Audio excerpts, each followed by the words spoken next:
Make sure you download the Woodward Sports app in the App Store and the Google Play Store today. Take Woodward Sports with you wherever you go and listen live on your phone or mobile device.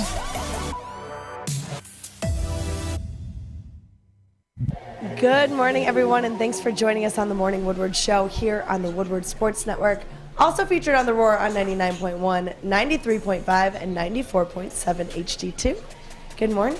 Good morning. How are you? Terry, welcome back. Hello. What's happening? All right, so the All-Star game, typically, is the only one you watch in baseball, correct? That is correct. All right, well, bad news. I They didn't play it? I did not watch the All-Star game last night. I didn't watch much of it. Secondly, I think there was... what I paid attention to mostly was how they handled the Pujols Miggy thing, and the more I thought of it, the more did it make sense to me. I'm not sure why Miggy got a special invite when this year isn't his last year. Right now, Pujols is on his last year. He's on this, like, quote-unquote farewell tour. I get it for Albert. I just don't get it for Miggy. I'm not understanding it, and kind of where I want to take it from there is yesterday, Ryan Romani said he didn't feel any emotional attachment to Miguel Cabrera. And as someone who's been in sports media and a fan for the longest time, Terry, my question to you is, did Miguel Cabrera taint or hinder his potential legacy, at least in town, with media because, one, maybe he wasn't the best at speaking English, and two, probably wasn't as available as media members would like, but I think that's irrelevant. Yeah, I think he tries, though. But let me educate you young guys about what the All-Star game is about. It's not necessarily about the best players competing against each other. First of all, it's a popularity contest. Who do people want to see play? Do you think, how is the starting lineup decided? It's decided by fans. Do you think fans are sitting up there with their stat sheets saying, okay, this guy should get in and this one is more deserving? No, it's who I like, who I want to see play. I think the commissioner, basically what he said was, I want to see Miggy in the All-Star game. Well, God bless him. Because of his legacy, because of what he's done. That's it. This isn't like an all-pro selection or everything. It's a popularity contest, and I think we get a little bent out of shape about who's in it and how people represent it, and it's I would say in the last decade. No. How about forever? This has been the case forever. I don't know. Maybe in baseball, it is a fan vote. Ever since fan voting became a thing, at least for me growing up, getting to the Pro Bowl meant something. At least in the NFL, it did. Being in the All-Star game meant something, probably pre-2004, 2008. Even though nobody wanted to play in the Pro Bowl, as soon as I got announced I'm in the Pro Bowl, I'm looking for ways to get out so I don't have to play in this. Well, that's how it is. I would say post-2005, 2006, it's been like that. But it used, right? In the past, it meant something. When? Pro Bowls, we used to quantify players' Hall of Fame resumes with Pro Bowls in the NFL, with MLB All-Star. No, I think you're confusing that with All-Pro. No. Pro Bowls. How many times were you a Pro Bowler? How many times were you an All-Pro? That was heavily discussed on ballots from the early 2000s up until the late 2000s. And then we started to see the engagement of fans now as a part of the voting, and players just opting out of the Pro Bowl at a higher level than before. And you look at the Pro Bowl now, and nobody really cares. Nobody cares that you've been to the Pro Bowl 2 of the last 3 years in the NFL. Hell, I want to say there's players that make the Pro Bowl that if you look, you're like, that's not a Pro Bowl player in your mind, but that's just the reality of the game. That's what it is now. So whether it's in baseball, NBA, we see this a lot in the NBA. Theirs is more of a popularity contest than who deserves to be in, for the most part. But typically the 10, 15, 20 best players are typically in the All-Star game. It's just how it works. But the other thing in baseball, and you've had this for many, many, many years, we have to have a player from each team represented. there's plenty of years where the Tigers or maybe the Twins don't have a player that's deserving to be in the All-Star game, but they're still there. So that's why I say it's more of a popularity contest. It's more, how can you get ratings? I just don't take any of this seriously because of the way it's set up. Now, I may take it more seriously if you had like a panel of managers or players or media members who are really into this, making that selection. But it's the fans. And what do the fans get every year? They get like a little cheat sheet. Hey, vote for your guy. Vote for your Tiger. Make sure your guy gets in. That's not the best player. It's who you want to see in there. So I think this whole thing is a joke. I still respect you, but I just don't take this that seriously because of the way it's set up. No, I don't think anybody takes any of the All-Star games seriously anymore. Yeah. There's no value in that. The cockamamie thing, well, you know, if you win in the American League, you get home field advantage. When they had that, I thought that was the most ridiculous thing ever. So here I am, a member of the Minnesota Twins.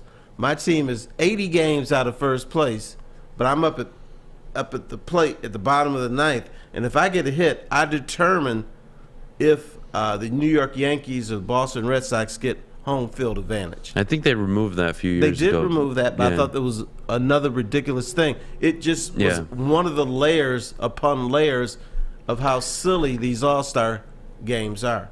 Yeah, I still think, look, it's the ratings speak for themselves, right? Nobody's watching.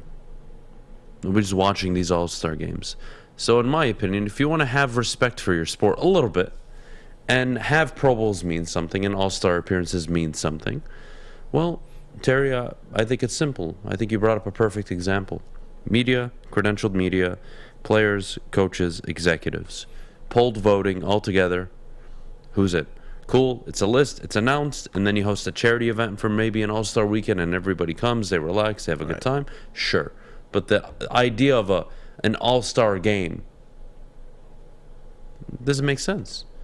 Does it make sense in hockey anymore? Does it make sense in football? I think the leagues need to take a break. That's why they have these. Players are complaining that they're in a grind. So they give them a few days off and send them to the Bahamas. I think that's the most important thing for this thing now. And I think they should focus on that. There shouldn't be a game. Do skills competitions. I think people enjoy the skills competitions and the home run derby much more than the game itself. Yes. So focus on that. Give them a 3, 4, 5 day period off. Invite all the All-Stars, right? Treat them well. Bring out food, fan interactions, charity events. Cool. I think that's it.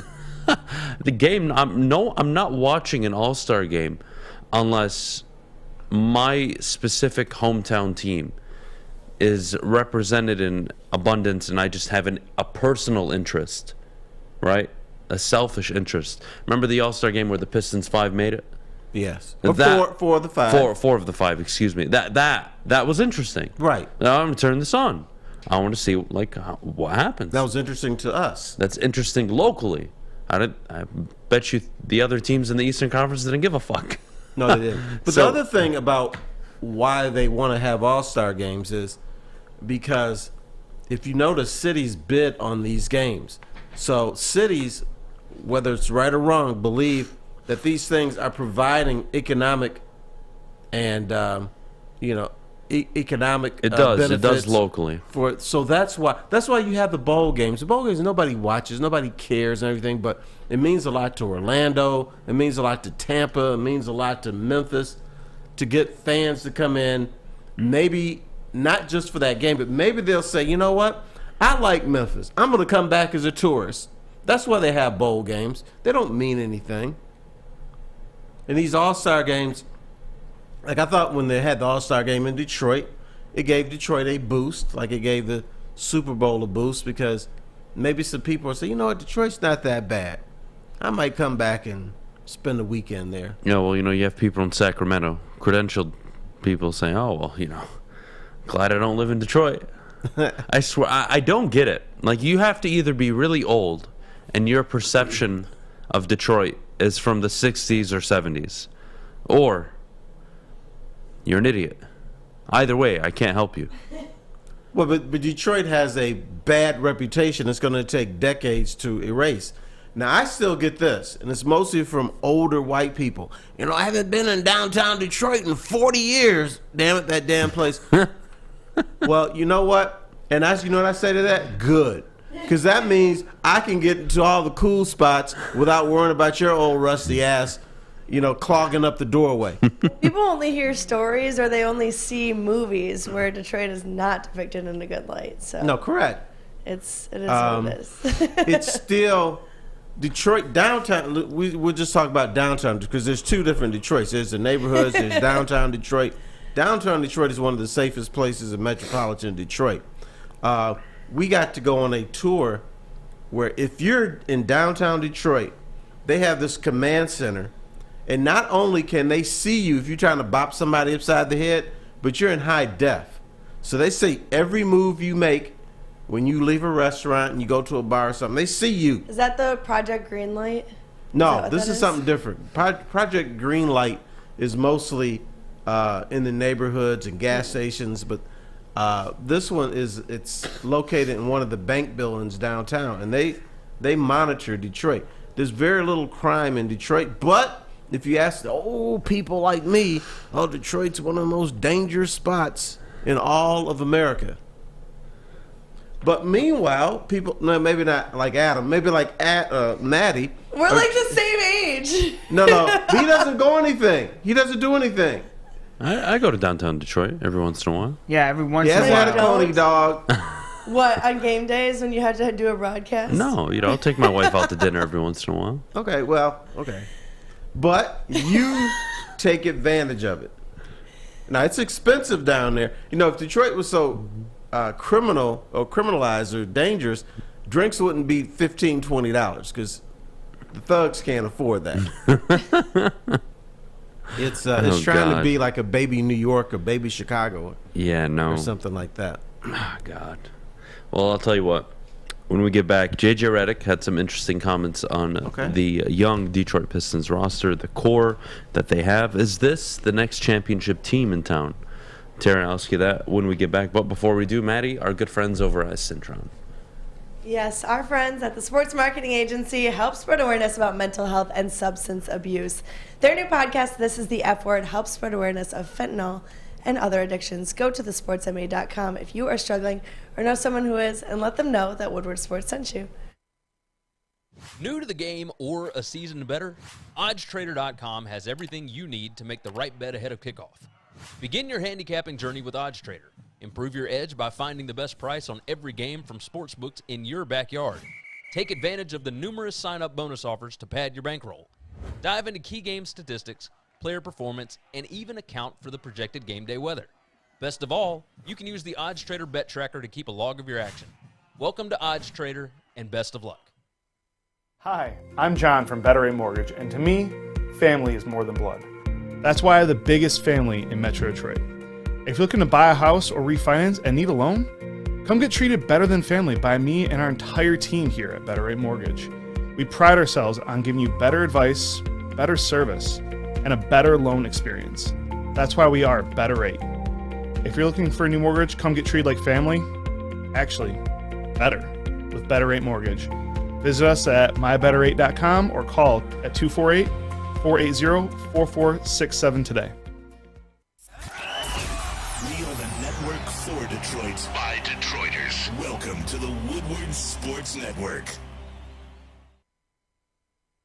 Open all summer long, the Monroe Street Midway is open in downtown Detroit. Enjoy basketball, roller skating, mini golf, art, live music, food trucks, and more. We will be down there this Friday. The Bottom Line. We'll be down there from 2 to 4 live broadcasting. And after the show, and all week long, Braylon Edwards will be qualifying people to go head-to-head with him for a 3-point contest. And if you beat him, you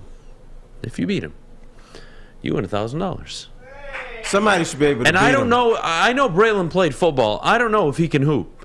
So to everybody listening and watching right now, that's free fucking money. Like if I wasn't here, I would be laughing at this. Like I want to know who's the jackass back there that even like hey, guys, like, we're just going to give away $1,000. Can Braylon hoop? I don't know. Football players are kind of stiff. It's your idea, Maddie? I'm sorry, it's a stupid idea. We're giving it. Hey, guys, just FYI, we're giving away $1,000. I don't even know if Braylon can hoop. Like, did we just assume because he's an athlete? Listen. God damn it. I think we assume because he's black that he can hoop. You said it. I didn't want to say it. No. The whole point was when I was talking to Bedrock, they wanted it to be a professional athlete. Yeah, it's we great. Have Braylon, we have Darren McCarty. So you know what? Again, just say, hey, we want to give away $1,000. Maybe Good he'll luck, surprise Braylon. you. But you know what? Braylon is one of those dudes who claims he can do everything. So he'll walk out there strutting with no shirt on. I heard, and I witnessed also, I heard he sucks at softball, but he's amazing at bowling.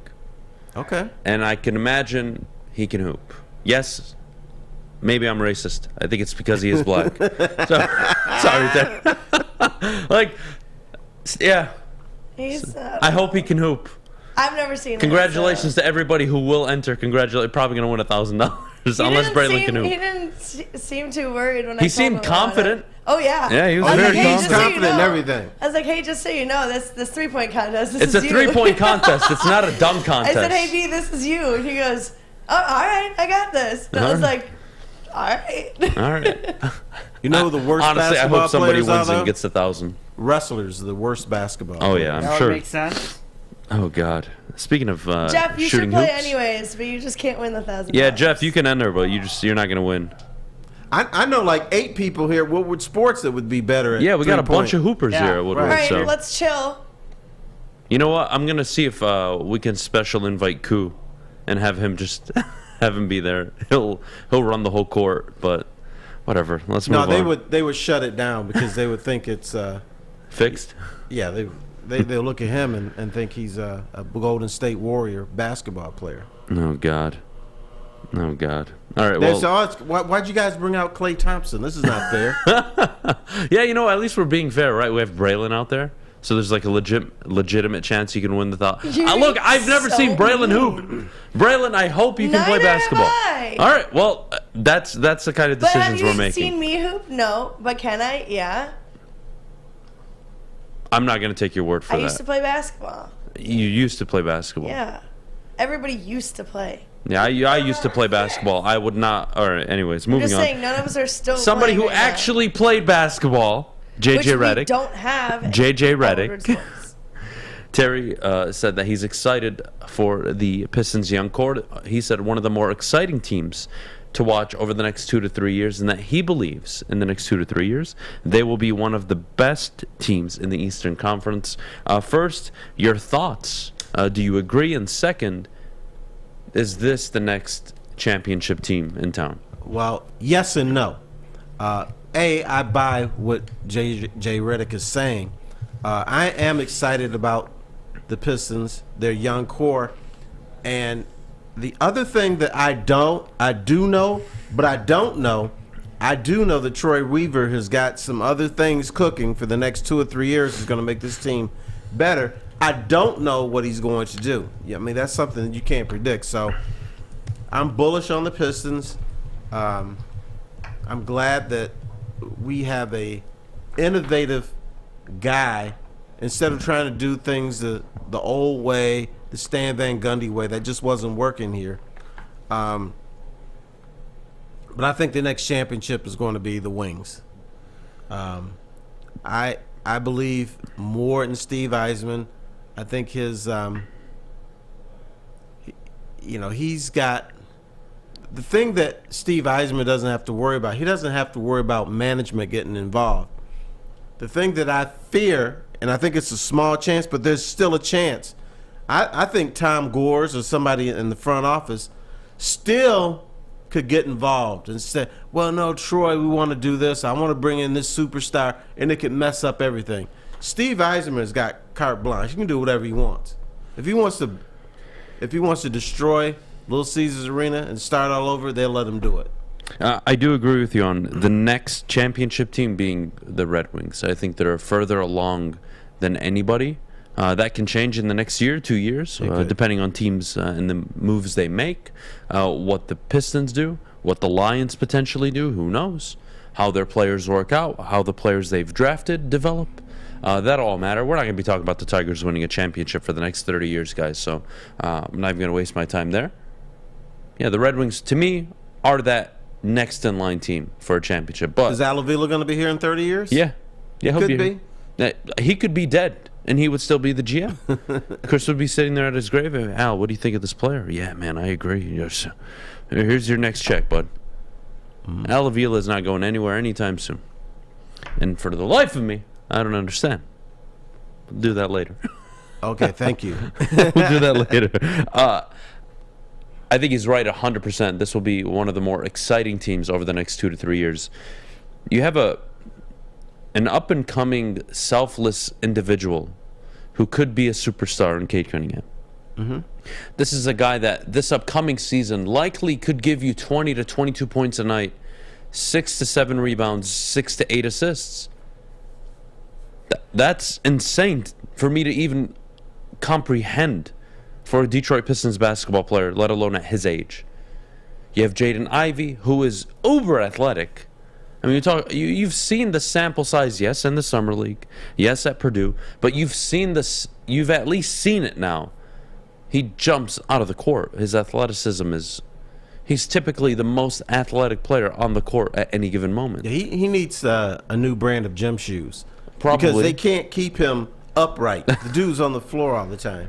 Fair, but you see it. And then you have Saddiq Bey, who embodies like what hard work means. A guy that's taking his craft seriously, trying to become a better player, and a guy that's probably going to get you buckets this year.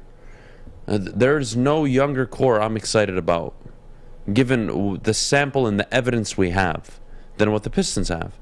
Cleveland, I think, is a super close second. I wouldn't be mad if anybody said Cleveland over Detroit. I totally get it. But I don't think outside of Cleveland there's anything else better. Don't tell me Orlando. Don't tell me Houston. It's all unproven. Saddiq Bey going into his 3rd season now. Cade, his 2nd season.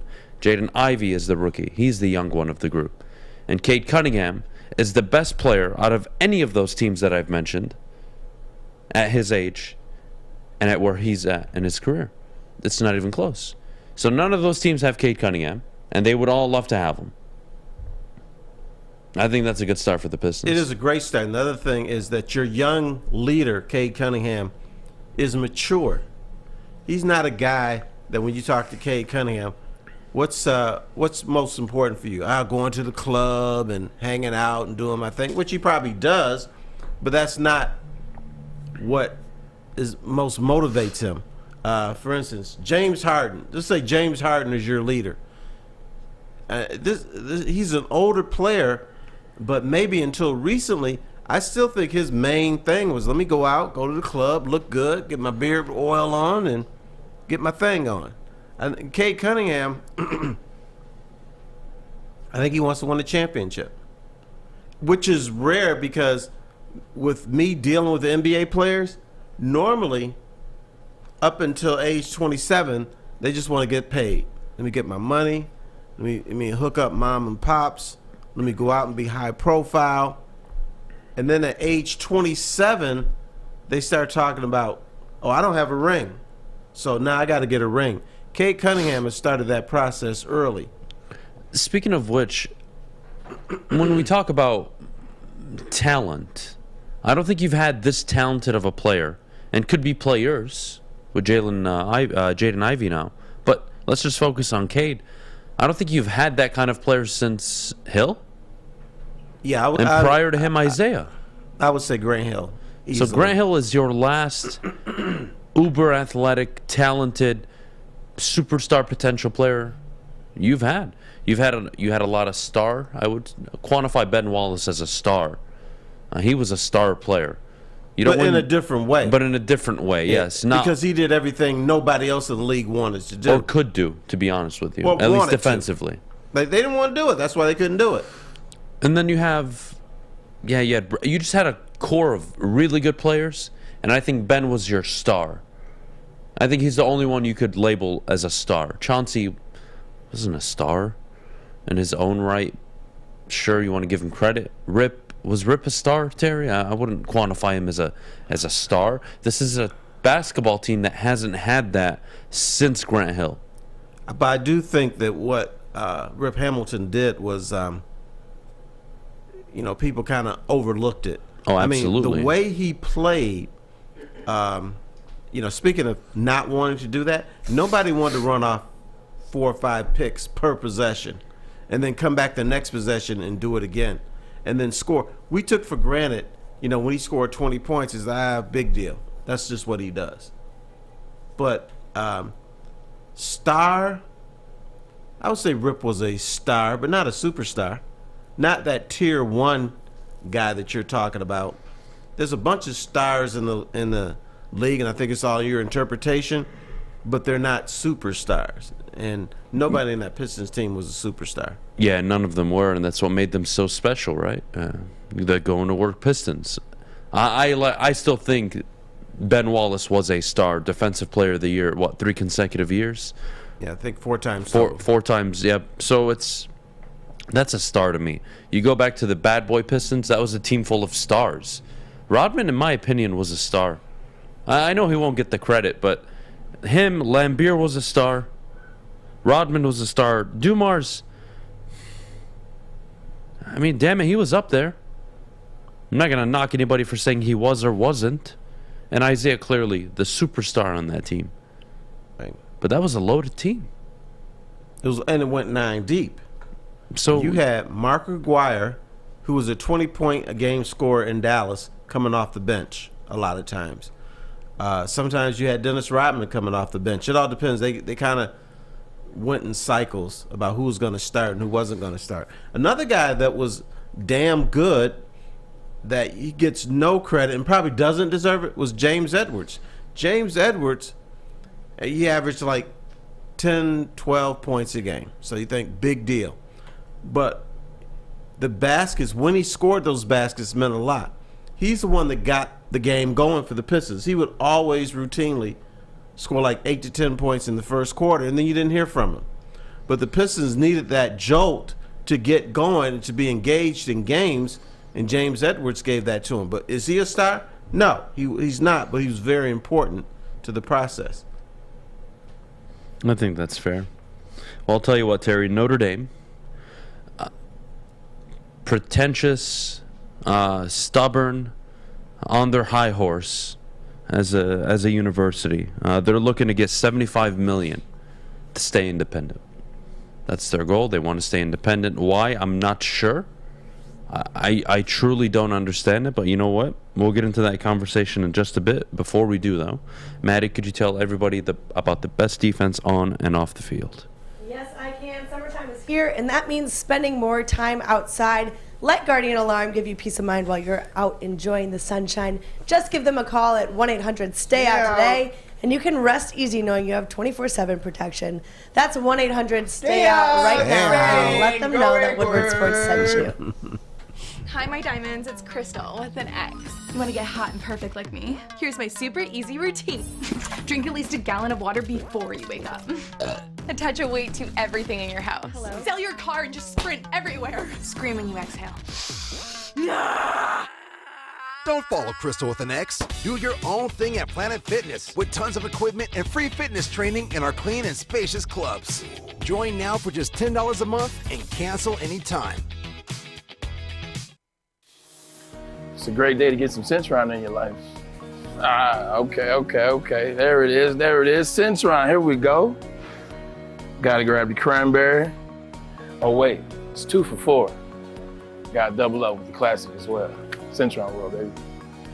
Centron, available at select Kroger's, and if you wanna know how, go to @CentronWorld.com. You get dope like me. You know what? Why wait?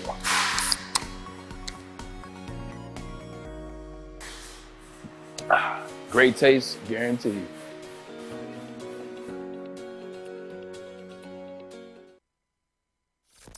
Woodward Avenue, the first paved road in America. Woodward Sports, the first sports network born in Detroit and made for Detroit. When you need apparel, there is only one place to go, and that's Big Frog in Novi. And guess what? Right now, they're giving away free Woodward Sports t-shirts all month long. That's right, I said free Woodward Sports t-shirts all month long. All you have to do is stop in, let them know we sent you, and they'll print you one on the spot. So go to Big Frog in Novi today, get your free t-shirt, or visit them online at bigfrog.com/Novi. How nice of them is that? That's incredible. Oh, yeah. Love Big Frog. Everybody at Big Frog are amazing. Terry, Notre Dame. Yes. So before we get into the details of how much they want, why they want to stay independent, I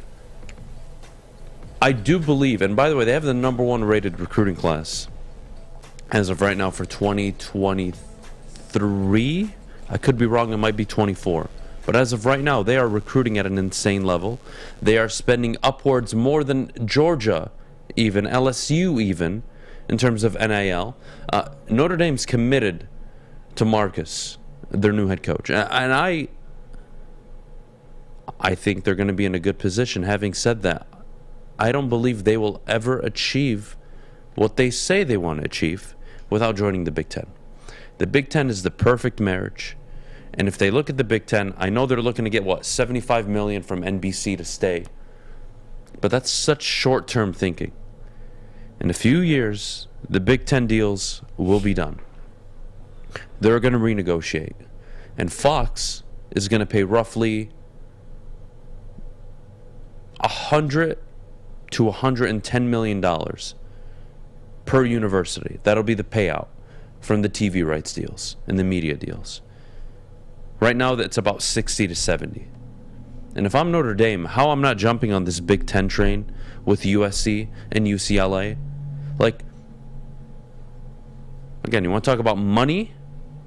Notre Dame will make more money playing every other year against Michigan to start the year. Make more money playing UCLA every other year, USC every other year, or maybe Michigan every season, since that's a rivalry I think people love to watch. Make it a night game, it's a spectacle. How they don't want to join or are playing hardball to join the Big Ten is beyond me.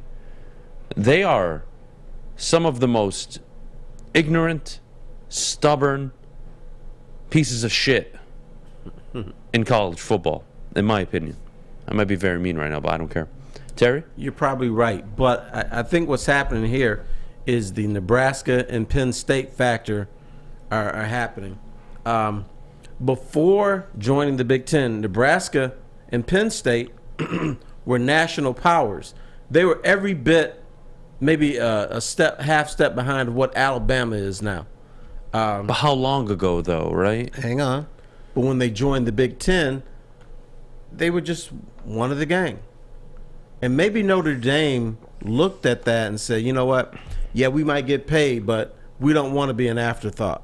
My question to you is, and I'll be fair, do I think USC, Notre Dame, Michigan, Miami, Oklahoma, now Bama because of Saban, Georgia, Clemson, these are the big jobs in the country? These are some of the top 10, top 12 jobs in the country? I do. Absolutely. And I do think Notre Dame is part of that. I don't believe Wisconsin has ever been that outside of when they had success. And Notre Dame is still a top program without success. Have they won a lot of regular season games? Sure, but they've made the college football playoffs how many times? It's not like they're there year in and year out and they're competing at the top. They're always just out, but because they're not in a conference. Does USC's brand or its ability to become a super wanted, super needed sports brand, is that affected by them going to the Big Ten and having to compete with a Michigan, Ohio State? I think they're going to be just fine. Would you agree? I would agree with that, but I'm trying to think about the fear factor that Notre Dame may have. But if we agree that they're both top 12 jobs, I believe Notre Dame have nothing to fear. If anything, this elevates them to a new level.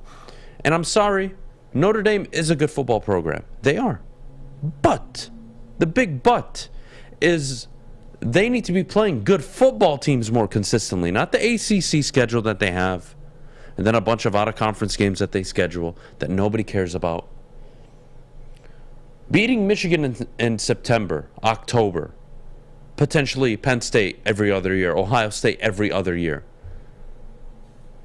What more do you want if you're Notre Dame? Your meal ticket is in the Big Ten. I think they feel their meal ticket is NBC. Yeah. When you look at who are the most influential people in sports, it's not your superstars, it's not your general managers, it's not your club presidents, it's the TV executives. So if NBC is saying, Notre Dame, you got us and we got you, that's pretty powerful right there. What other school can have its own network? Nobody. It's just Notre Dame. Not even Bama's pulling that off. Well, I don't think it's in their interest to. And Notre Dame, again, they're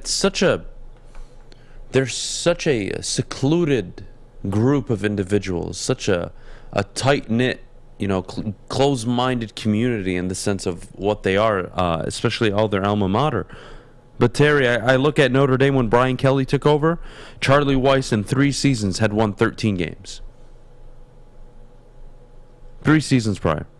In the first 2 seasons of Brian Kelly, they won 16, 8-5, 8-5. And then they went 12-1, 9-4, 8-5, 10-3. One bad year under Brian Kelly at 4-8.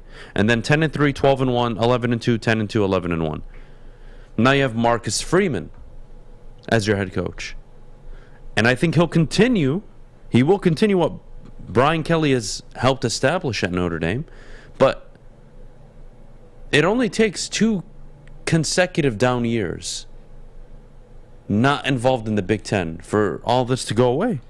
Because prior to Brian Kelly, you were 6-5, 5-7, 3-9, 7-6, 6-6, 5-6, 9-3, 5-7. And guess what? They still survived that to become... They did because the brand. And that's why it kills me, because I believe they can elevate their brand by joining the Big Ten. And I think the Big Ten, if I'm honest, do not need Notre Dame. I think Notre Dame need the Big Ten much more if they want to reach the goals that they say they do. Now, if you want to get this nice contract from NBC, be my guest, no problem. I have no issue with that at all.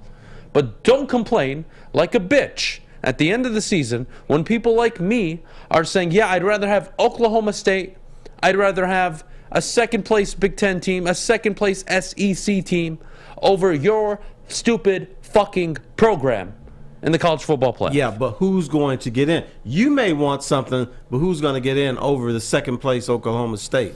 Notre Dame will. Notre Dame will actually get in ahead of a second-place Oklahoma State. It's almost like Notre Dame's its own Oklahoma conference. State, yes, but the Big Ten and SEC, 9 out of 10 times, they will choose the second-place team for the college football playoff over a Notre Dame. That's the reality. Not they're 12-1. Not they're playing that chump schedule and win a bunch of games. But that's the thing. That's what this will continue to be, a chump schedule. And then they expand the college football playoff, let's say, right? We get to 12, 16 teams. And you have your super conferences. Wait, so you have super conferences, and me, I have to be fair. Let's say I'm a Penn State, I'm in Iowa, a Florida, let's say in LSU, and I'm on the cusp. You're going to put Notre Dame in? And I have to play fucking Georgia, Alabama, Penn State, Ohio State, LSU. I have to play all these teams. The 5 games I played this year alone are more difficult than they've played in the last 15 years combined. And you're telling me they're going to get in the college football playoff because they beat Texas Christian? Oh. Yeah, because guess what? They beat Navy? People want to see Notre Dame in a national championship game more than they want to see Iowa. Why? So Manti Te'o's girlfriend who doesn't exist? That was a long time ago. And then they get blown out by Bama 40-3 in the freaking college football championship game? So Iowa going to get blown out 40-3. Everybody's going to get blown out 40-3. So you may as well see Notre Dame do it. Now, the other people who are critical in this, and I've always believed this, Notre Dame has what I call a Notre Dame mafia. And these are highfalutin fans who live in the Chicago area. They dictate everything most of the things that Notre Dame believes in. These Notre Dame mafia people don't want Notre Dame in the conference. They don't want them in the Big Ten. So those are the people we need to communicate with. Now, I think Notre Dame and the Big Ten benefit by having Notre Dame in the conference. The Big Ten benefits because now all of a sudden you have another high-profile team that even if it sucks for a couple years, it's still Notre Dame. And that's my point. USC is still USC. That's my point. They have brand equity. Michigan State, what's Michigan State trying to do right now? They're trying to build brand equity. Yes, they want to win football games. But more importantly, Michigan State is trying and wanting to become a program where any head coach would want to take a job there. Texas is still appealing even though they've sucked all these years. Miami, the same thing. USC, the same thing. They can attract Lincoln Riley and suck for the last 10, 12 years. No problem. Mm-hmm. That's what Michigan State wants to become. I believe Notre Dame is technically already there. But you allow this super conference to happen, and you're still independent. Well, maybe it's a joke to me. And if I'm the college football playoff committee, because you know what, Terry? Tomorrow, we'll do this for tomorrow. I remember last week you told me to come up with my proposed conference, super conference. Oh, yeah, that's right. And what it would look like and how the committee would work out. I will present that on the show tomorrow to you. Okay. Okay? And I'll explain why it hurts Notre Dame. It doesn't benefit them if they're out of it. Okay? Fair. No, but sometimes tradition, the word tradition can hurt you. Because I'm sure Notre Dame is thinking, this is the way it's always been. We've been independent. And the world passes you by. The world changes. And if you don't change with it, guess what? You get trampled. Because I knew people growing up in the day, I'm not going to use a computer. Well, guess what? They didn't use a computer, and they got passed over for jobs. They got passed over for promotions. They're all pissed off. But you did not elevate with the times. Things are different now. And Notre Dame appears to have that old school, we're old fart. No, it's not even old school. It's old fart mentality. We're old farts, and we're not going to adjust because you know what? We're freaking Notre Dame, and we don't have to do that. They won 11 games last year, and prior to their bowl game, they had the 37th ranked strength of schedule. Cincinnati, prior to their college football playoff game, had the 56th. At the end of the year, obviously after they played actual good teams and lost, Notre Dame ranked 21st in strength of schedule, Cincinnati 29th. Cincinnati is closer to Minnesota, and Notre Dame is closer to freaking Iowa, Tennessee, Indiana, Utah, Mississippi State. But don't you think a part of this is the fear factor? Notre Dame is scared of something. Of what? They're scared of the Big Ten. No, they shouldn't be. They shouldn't be, but they are. Check this out. I'm Notre Dame, right? And I think I'm the baddest ass in the country, right? So instead of playing a heavily Big Ten schedule, I'm going to mess around with the weak-ass ACC. They're scared of something. They associated themselves with a conference that's not in their backyard, that shouldn't even be in their wheelhouse. ACC. You ready for this? What? This is their schedule this year. They open up on the road at Ohio State. Thank God. Tough game. Thank you. And that'll be one of the highest viewed games of the weekend. Right. If not the highest viewed weekend. Thank you. One of the highest viewed for the season. Absolutely. They play Marshall, Cal, North Carolina, BYU, Stanford, UNLV, Syracuse, Navy, Boston College. Oh. Then they're home to Clemson because of the ACC schedule, okay? Right. And then they're on the road to USC, who we would be laughing at if it was on the schedule prior to Lincoln Riley going there. Right. And they scheduled that prior to Lincoln Riley. So it's not like they went out and said, oh, we're going to play a Lincoln Riley football team. Yeah, probably they don't want to play that game. They probably don't even want to play it anymore. But it's all good. Sean Payton says he's looking to return to coaching sooner than later. What that means for a few teams in the NFC. Yeah, that was quick. Are you surprised? No. If I'm a successful coach, I wouldn't want to have to deal with, honestly, a rebuild once my franchise quarterback leaves. That's always a tough transition. Not many coaches can have success once their quarterback leaves. It's just difficult. But before we go, Maddie, could you tell everybody at home about the ciabattas over at Big Boy? Yes, I can. Ciabattas, summer salads, hand-dipped shakes, all at Big Boy. Try out their chicken club, chicken cordon bleu, or sunrise ham and cheddar, all on their grilled ciabatta bread. Don't forget they have a Michigan apple salad, chicken Caesar, and Greek salad as well. And don't forget to cool off with a nice hand-dipped cookies and cream strawberry shake. You heard it here first. Summer just got better at Big Boy. It's Feldman's Carmageddon, the 4-day used car super sale. We're putting an end to high prices. 4 days of the best deals with more than 3,000 used cars, trucks, and SUVs. Carmageddon starts July 21st at 8 convenient locations. If you're tired of not being able to get the car you want, then shop Feldman's Carmageddon, the 4-day used car super sale. Hurry in while supplies last. Fellas, let's be honest. We like things to be easy. We like simple stuff, like sports 7 days a week. We like things uncomplicated, like Lady Jane's Haircuts for Men. Open 10 to 8, 7 days a week. Walk in anytime. Sign in, sit down, watch your favorite team play, and before you know it, your hair will be game ready. Open 10 to 8, 7 days a week. Walk in anytime. Lady Jane's Haircuts for Men. It's wicked awesome. Life is full of hard choices. We're here to make one of life's biggest decisions as simple as possible. My name is Christina Gennari, and for over 20 years, I've helped hundreds of families buy and sell homes. We cover all of Metro Detroit and more, from large luxury homes to starter homes. We will work hard to make sure that you get the home of your dreams. So if you're in the market today or even thinking about buying or selling in the future, make the obvious choice. Christina Gennari, the obvious choice in real estate. Visit us at soldchristina.com today. The only sports network in Detroit that starts with a W. You know, because we win. Woodward Sports, Detroit's winning sports network. Welcome back. Thanks for joining us on the Morning Woodward Show here on the Woodward Sports Network. Also featured on The Roar on 99.1, 93.5, and 94.7 HD2. What you looking at, Terry? No, I'm just looking at your enthusiasm, and it's contagious.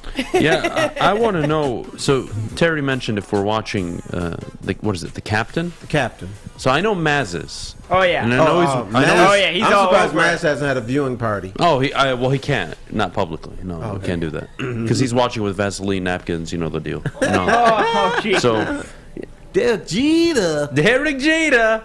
I don't get it. So My Yankee. first of all, I think Derek Jeter is one of the 10 best leaders of a ball club franchise, any sport, in the last 40 years. Mm-hmm. I do think he's that important. To be in a big market like New York and to be the captain and to deal with all the pressure, all the media, and basically over a 20-year career, never said anything. That's impressive. That's impressive. But this is why when people say he's overrated, I don't get mad at them. I don't. He's getting a 7-part series as if he was like Michael Jordan or LeBron. I'm not going to say he's overrated, but I don't understand a 7-part series on Derek Jeter. And overrated can be taken in multiple ways. I don't believe as a player he was overrated. 3,000 plus hits, fantastic player, very good infielder at the shortstop position.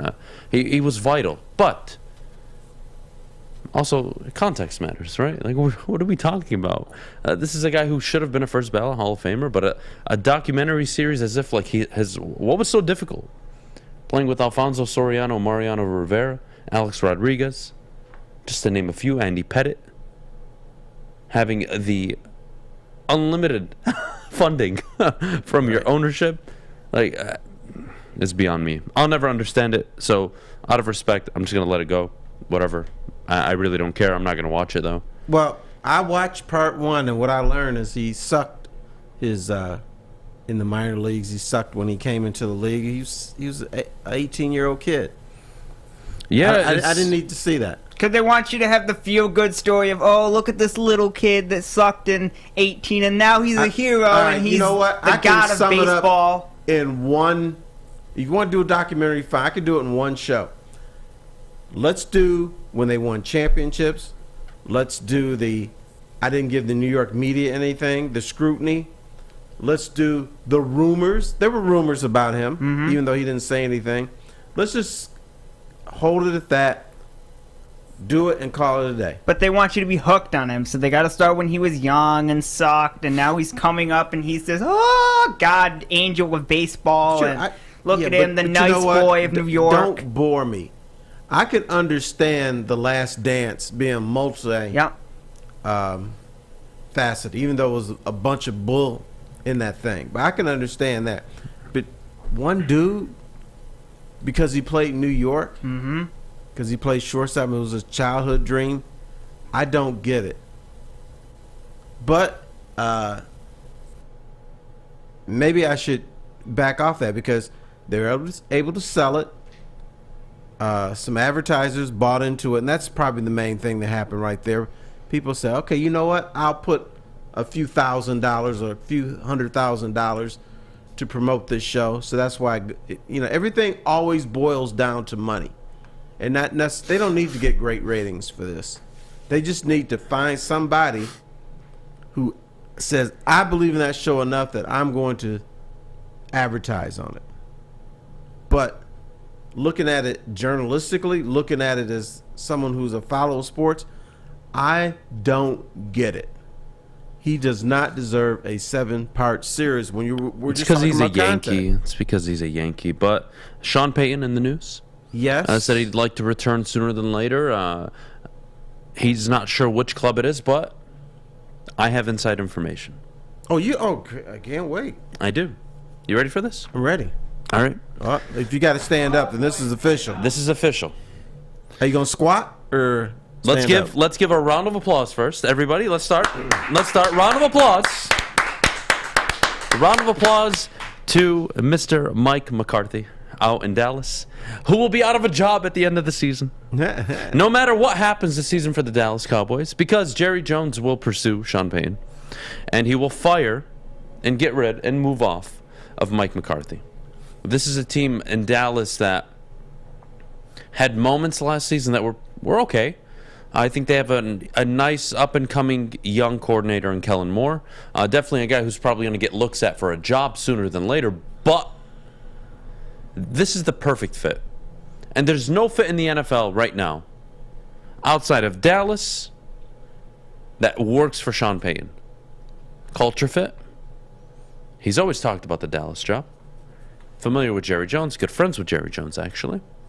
And when I look at Sean Payton, what do I want to go into? I want to go into a situation where I don't have to teach a young quarterback what to do. Is Dak Prescott my cup of tea? Franchise quarterback? No, but he's the technical definition of it because he'll be your quarterback for 10, 12 years. You'll win divisions. You'll win playoff games. Now, can you win a Super Bowl with Dak Prescott? I'm not sure. To be determined.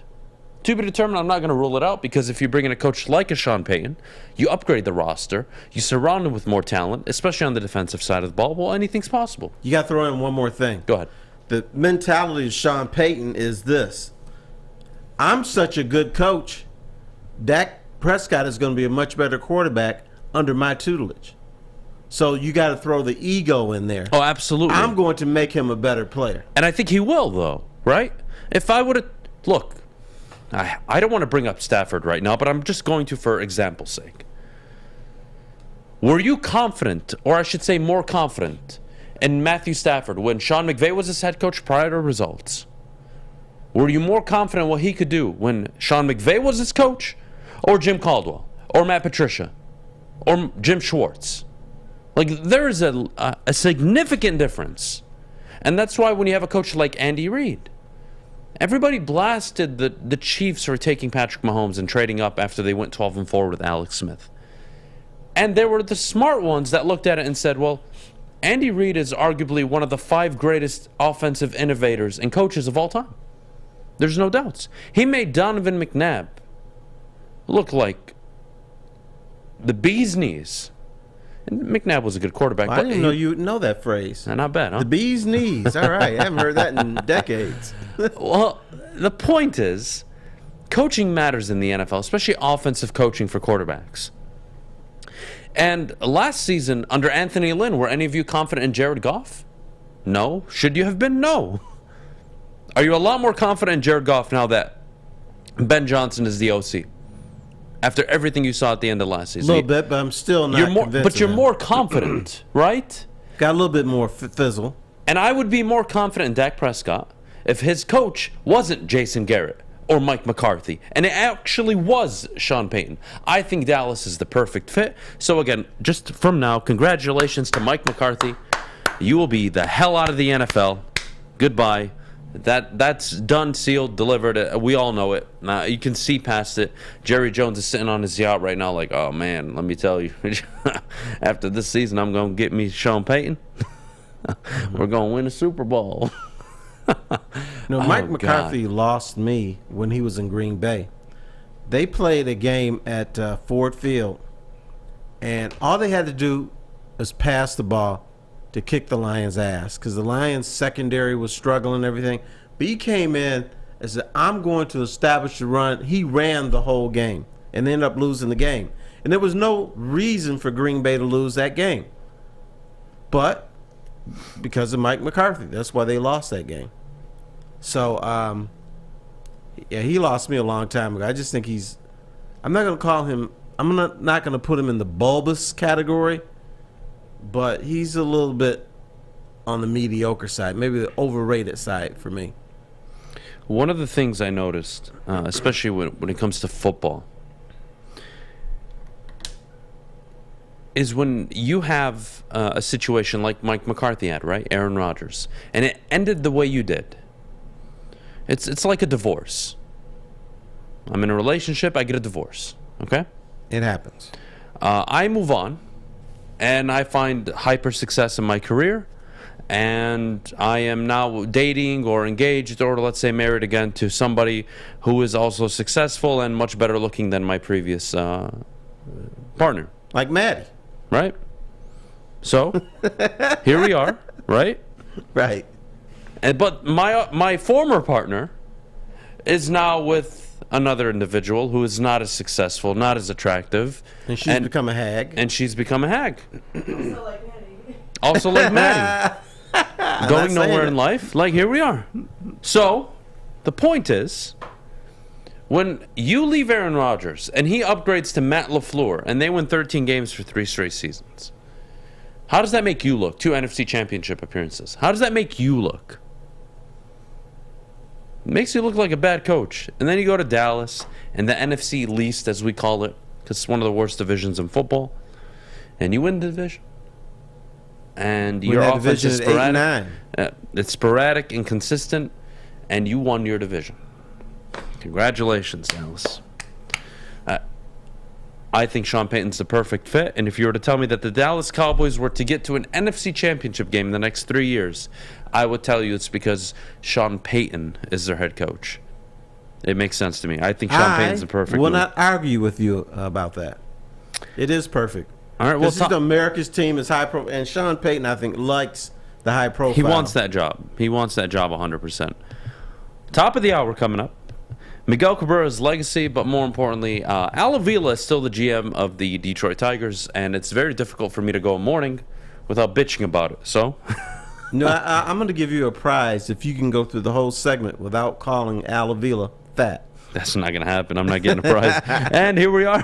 I got to tell you about my bookie. Bet from anywhere, anytime using my bookie. Sign up today if you haven't already using promo code Woodward. They'll match your first deposit. Whether you want to bet on the future MLB games upcoming. I believe a doubleheader on Thursday for the Detroit Tigers against the Oakland Athletics. If you want to jump on that now, probably bet the Tigers to lose considering they suck. Having said that, get to my bookie. And if you have a gambling problem, call 1-800-270-7117. It took exploring 50 different formulas and hosting countless taste tests, but we believe Gypsy Vodka is the smoothest vodka on the market. Don't believe us? Ask the owners. We're Mike and Adham Kazanowski with High Five Spirits Distillery. We're in close to about 1,200 locations throughout Michigan. We wanted to create a brand that was geared more towards freedom, love, adventure, and at the end of the day, we really wanted to tell a story that inspired other people to take risks, follow their dreams, whatever that might be. New to the game or a season better? OddsTrader.com has everything you need to make the right bet ahead of kickoff. Begin your handicapping journey with OddsTrader. Improve your edge by finding the best price on every game from sportsbooks in your backyard. Take advantage of the numerous sign-up bonus offers to pad your bankroll. Dive into key game statistics, player performance, and even account for the projected game day weather. Best of all, you can use the OddsTrader bet tracker to keep a log of your action. Welcome to OddsTrader, and best of luck. You have an opinion? Make sure it's seen and heard. Corner, jumper, Tweet us, hop on the YouTube chat, slide in the DMS at Woodward Sports on all social media. If you are looking for somewhere to enroll your child, look no further than the Academy of Warren. They have a brand new state-of-the-art sports dome field house that has a regulation basketball court, volleyball court, and a soccer field as well. Their K-8 program features small classroom sizes, futuristic media center, and free breakfast and lunch, and much, much more. Enroll today at academyofwarren.net. All right, here we are back on the Morning Woodward Show. Top of the hour, brought to you by Bedrock Detroit, of course. Terry, I'm going to ramble on a little bit before I get to El Avila about Miguel Cabrera. All right? And I want to give you my perspective on Miguel Cabrera. I watched Miggy play in my early teens. Okay. I would say, yeah, from about 13 to 18, 19 was prime Miguel Cabrera. Couldn't get any better. Best hitter in baseball. He was a Tiger? He was a Tiger. Okay. Miguel Cabrera has provided this town with arguably the best right-handed hitting we've seen in baseball of all time. And I think he's up there. I think he's top 3, top 4 in terms of right-handed hitters of all time in his career context. Miguel Cabrera is also the first individual who brought to this town a Triple Crown winner, the first since 1967. It had been 45 years, and he did it in 2012. 2-time MVP. Should have been 3 MVPs, really. But hey, we wanted to give Mike Trout an MVP. I didn't know that awards were charities out here, but here we are. Steve Nash in NBA. Should have been multiple Triple Crowns. Should have been back-to-back Triple Crowns if it wasn't for, what was his name, Chris Davis in Baltimore, who was juicing up. That's not fair. Oh, whatever. Clutch postseason at-bats. Clutch regular season at-bats.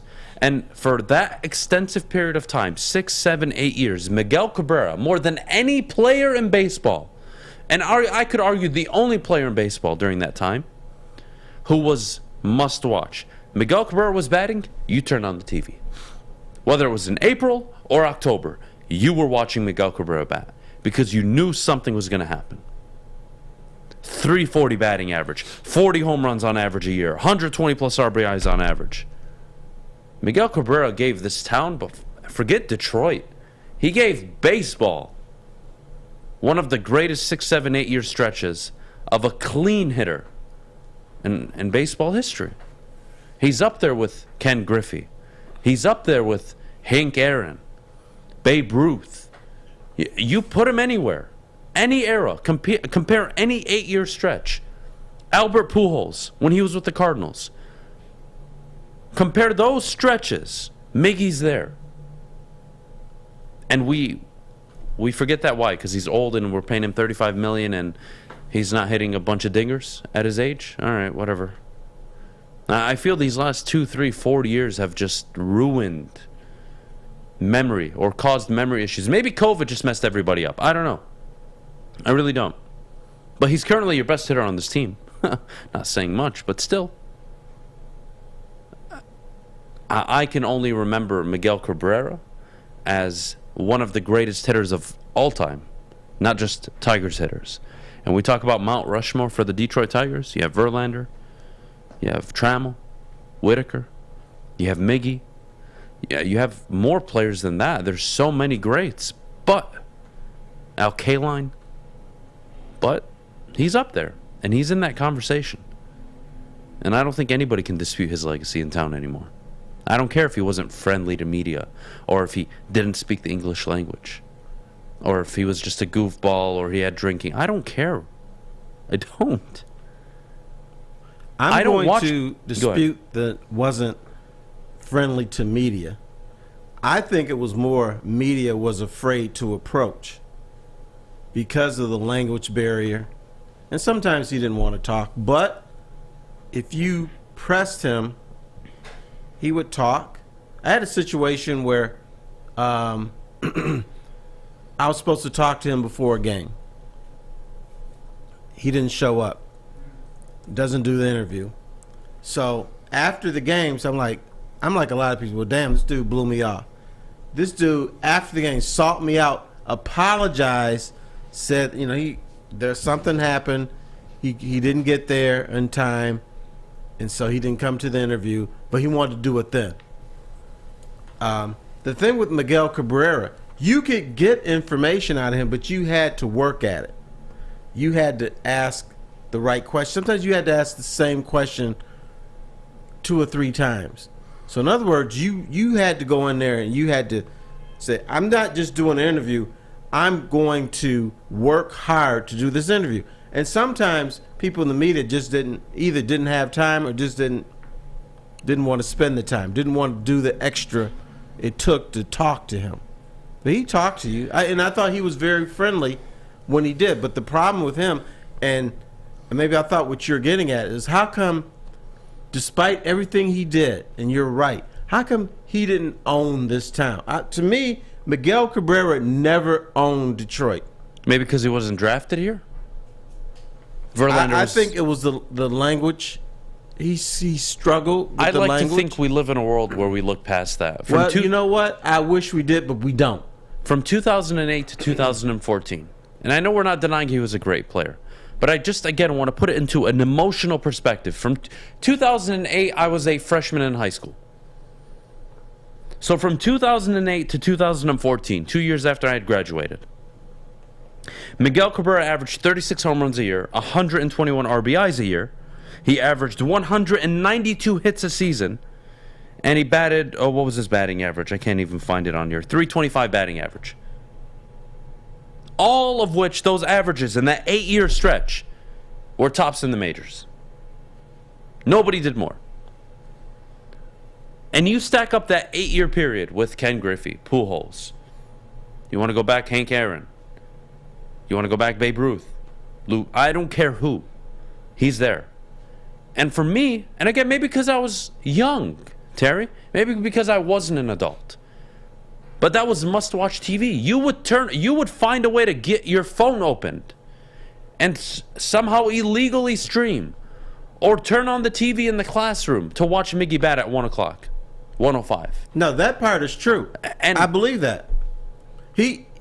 You would stop what you're doing to watch Miguel Cabrera. I mean, if you're ironing your little pants, your little khaki pants, you're like, okay, I could put this off for 3 more minutes because I'm going to watch Miguel Cabrera.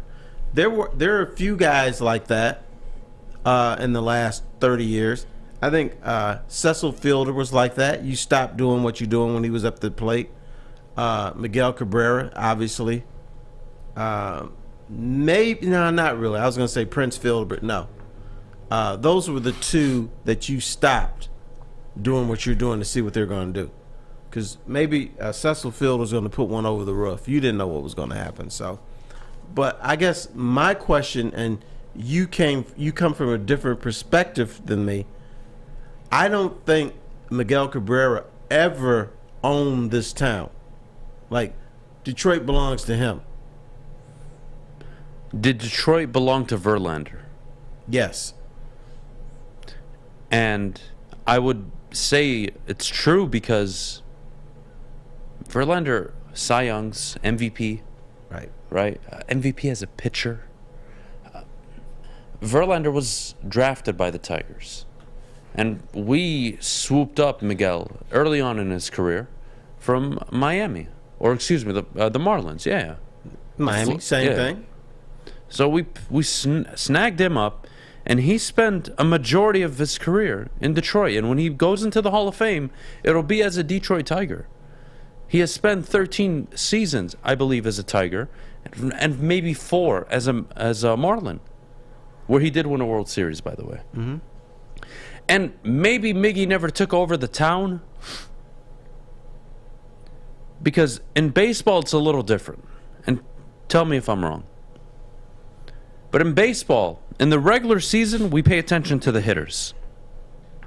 In the postseason, it's all about pitching. And that's where you see your Max Scherzer coming into I believe the 8th inning, bases loaded against the A's, and strikes out the side. 0 outs, comes in, does the job. Justin Verlander, all his one-run, even shutouts that he had in the ALDS, ALCS, against the A's, the Yankees. In the playoffs, you get those moments with hitters. You don't as much or as often because pitching is at such a different level in the postseason that you're not going to see typically a guy hit 13, 14, 15 dingers in a postseason run. It just doesn't happen. So I think that's a big reason why he never took over. But also I think people just really didn't understand what they had. Right? You had Victor Martinez. You had Torrey Hunter at one point. You had some good J.D. Martinez. You had some good hitters in this town. You had Prince Fielder, Ian Kinsler. But none of them were Miggy, and I truly believe if I was an adult at that moment, I think my conversation would have been, I think we're not appreciating Miguel Cabrera enough because of what he's actually doing. To average 36 home runs, 120 RBIs, 192 hits a season for an 8-year stretch, and bat .325, and lead the majors in walks. I mean, again, if you didn't feel emotionally attached, everyone's their own individual. I can't tell you what to feel. I just don't understand how you can feel that way about a guy that gave you an 8-year period, Terry, that no other baseball player, outside of maybe 3 or 4 in the history of this game, the historic game, right? We all love the pastime, right? America's pastime. He's one of the 3-4 individuals to have ever done that. But there was no attachment because that to me is... You know what, one of my biggest arguments I had with people about Miguel Cabrera? What's that? Al Kaline was better. That's what they would tell me. And I would say no, because I always came out, Miguel Cabrera is the best baseball player in a Tiger uniform that I've ever seen. The best hitter, throughout all the pictures, but I'm talking about position players. I would always say that. Nope, to you wrong, Al Kaline. Because Al Kaline, he dug in the right field corner and he could throw a man out at second. He was a better all-around player. I said, guys, that's baloney. So I, an older gentleman, is just as confused as you. How come I don't think Miguel Cabrera this town ever embraced him the way they should have? Did they embrace him? Yes. But I thought he should have been squeezed so hard that his eyes would pop out. But he's got some blemishes, and I think the blemishes is the language barrier. The media didn't go to him that much.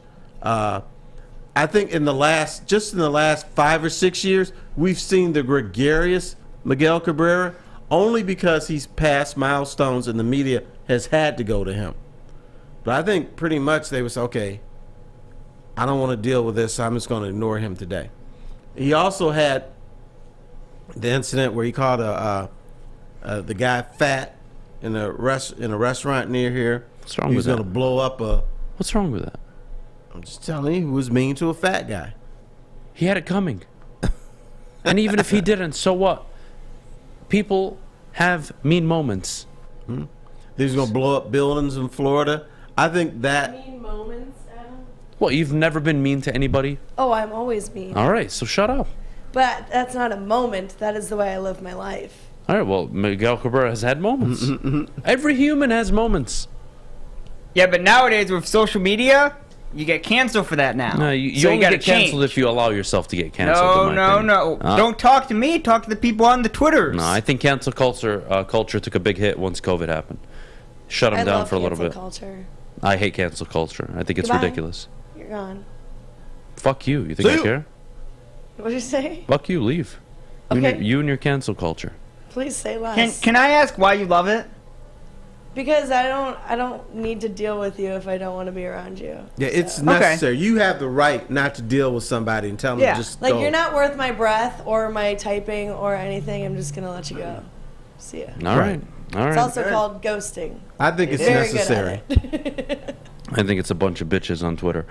We got to go to break. When we get back, we will discuss a fantasy football guide heading into the season. Goff ranked 26th, I believe, among quarterbacks. As far as fantasy points. Yep, fantasy points. And then DeAndre Swift near the top, projected maybe to finish first. We'll get to that that in a bit. But before we do, I got to tell you about Planet Fitness, the official studio sponsor of the Woodward Sports Network. Get to Planet Fitness, $0 down, $10 a month. Your fitness is essential, home of the judgment-free zone. Get to a Planet Fitness near you or visit planetfitness.com. We'll see you guys in just a little bit. At work and at home, we're there with smarter security solutions. Featuring complete automation with customized alerts and more. For over 90 years, we've been the company that's been counted on to protect what matters most, all with personalized service and care. Right now, for a limited time, receive a free video device plus free installation with a new home system. Guardian Alarm. We protect Michigan. When you need apparel, there's only one place to go. Big Frog in Novi. With no setup fees, no artwork fees, no minimum, and a 24-hour turnaround, you can have your whole team outfitted in no time. Embroidery, direct-to-garment, vinyl, and screen printing, Big Frog has it all in all the styles you want. So whether it's a sports team, fundraiser, school event, or corporate needs, Big Frog is your one-stop destination. Visit bigfrog.com/Novi or call 844-4-BIG-FROG. We don't like to brag that we are the toughest sports network in Detroit, but we do have a guy named Darren McCarty on our side. Lemieux and McCarty, who've had a good knockdown drag up. There they go, right on the whistle. They were talking to one another. Woodward Sports. At Alta Equipment, uptime matters, and that's why they have all the equipment that you need to get your big project done. If you've got a project coming up, look no further than Alta Rents. They got you covered. Give them a call today at 844-GO-TO-ALTA. That's 844-GO-TO-ALTA. Alta Equipment, where uptime matters. All right, we're back here on the Morning Woodward Show, joined by myself, Terry Foster, Maddie in the building as well. Terry? Cancellation, Maddie. I'm out. Cancel culture, Maddie. Excuse me. Excuse me. Maddie's going to be spreading false rumors. I don't understand what the big after deal the show. is. If I don't like you, I don't like you. I'm not going to waste my time around you. That's different. Do you understand what cancel culture is? Yeah. Yeah, that's completely different than you just deciding, you know what, I don't want to be associated with this person. No, how is that different? Yeah, I mean, Because that's just you distancing yourself from somebody. That's not you going out of your way to make sure somebody's career or their reputation is slandered. It doesn't have to be out of their way, though. Yes, that's exactly what cancel culture is. It doesn't have to be out of their way, even. It just happens. And then you're forward when you see Explain DMs yourself. of people Miss, saying, I don't have go to guys hell, in the friend zone. Die. And then here's after the show, you cancel admit culture. you do. Adam is an ass. Duh. Well, that's known fact. Therefore, he should lose his job and should never be on radio, TV, or anything. That's cancel culture. I mean, he's got a ton of That's not DMs of cancel that. culture. Yes, it is. Well, I guess I've been living my life Kind wrong. of. Yeah, you don't know what the hell you're talking about. First, you don't know what friend zoning is, and then you admit after the show that, oh yeah, I do that all the time. Oh, I guess you're right, Adam. Is that how you she being talks? me? That's you in that moment. 100%. 100%. Unreal. Well, at least I have been places and have tried. That's things. great. I'm glad you've I like chugged that. a Coney dog. Congratulations. Congratulations. How do you chug a I don't know. Coney You dog? deep throat it. Whatever you guys call it these days. I don't know. It's eating. It's called eating, ding dong. God damn it. It's called enjoying a I meal. thought cancel culture was just when you like get rid of somebody. No. well- No. So cancel culture on But, like, you social don't need media. to lose your job. Like that's fine. I just don't want to be associated with you. That's just personal. But cancel culture is when a group of individuals who are just losers, Yeah. bitches that have nothing better I like- to do in their lives, that go is out the and name. attack somebody for a multitude of reasons, and they try to get them taken off of their platform, like what happened to Nicholas Henkel recently. Oh, yeah. I'm Yeah, sure but you a guys lot know. of times that person did something so heinous Sure, that sure. they need But something. in some But they situations, might not even know it when you're happened. 13 years They know. old and you say something, Oh, yeah. 13, 14 years Yeah. later, you're held accountable for it? Yeah. If you see something, Kick rocks. say something. Me at 13, I probably said some really dumb things. Did you have social media at the time? I didn't, though. I did. I didn't. So there's unfortunately nothing I can date back to. But even if there was, so what? What are you going to do, bitch? What? Oh, well, They're Adham said gonna- this. yeah. Back in 2012, Yeah. Adham said this. Oh my God, how is he working? How is he allowed to have a job? He could have a job if What he a- said that. What a bunch of fish. Mute your mic. What a bunch of bitches. That's people crying because they're sad that you're not canceled already. Nah, I guess. Whatever. That's Sometimes cancel those culture. people need to be canceled. Sometimes And they I'll need cancel their Sometimes asses. they do, Well, but a I'm lot of here times for stupid I'm here stuff. for cancel culture. I like this. Let's ruin everybody's lives. Yeah, just because your life is messed up doesn't mean you go about ruining everybody else's. That you are the definition of what those losers on the internet are. That Maddie supports it. Are you calling me a loser? Yes, if that's what you want, yes, that's I'm not a loser loser. mentality. Sorry. I'm a winner. I'm not a winner All right. either. I'm just here. 9:29, we got the Jim Harbaugh. You're here so you don't get fined? Somebody. Well, look, 9:29, we got the Jim Harbaugh anti-abortion event and what his comments were. yeah. 9:41, basketball forecasting for Cade Cunningham this upcoming season. But Terry, for now, a few Lions that could make headlines this season in terms of fantasy football. I'm sure most of you play fantasy football. Terry, do you play fantasy football? I do not. I played 1 year and quit. That's Terry unfortunate. Foster. Clap it up for Terry Foster. Fish, mute your goddamn mic. I just never got into it. Really? Right. Interesting. I got to get you in my league. I don't play. We'll do a Woodward Sports League. I'm good. And how about you try it? How about we co-host a team? How about me and you co-manage a Okay. team together? We know what's going to happen. It's going to be all Adam, and Terry's going to have zero say. Because That's not Adam's true. just going to say, No, Terry, no, shut no, the If I'm going to put my no. name attached to it, I'll. Okay. By the way, who's the commissioner for the... You do realize Fish, that... shut the hell up and mute your mic. I'm Didn't I ask you to helping. mute your mic like 4 times in the last 2 minutes? I'm helping you mute guys. your mic. Okay. Mute your mic. Mute it. Shut the hell up. Stop screaming. Shut the hell up. His mic is muted, but we can still hear him. Yeah. Shut up. Stop screaming. Maybe Fish should be the commissioner. You know what? Honestly, that's probably what's going to happen. God. DeAndre Swift is, I think, the most notable prospect on the Detroit Lions for fantasy football this year.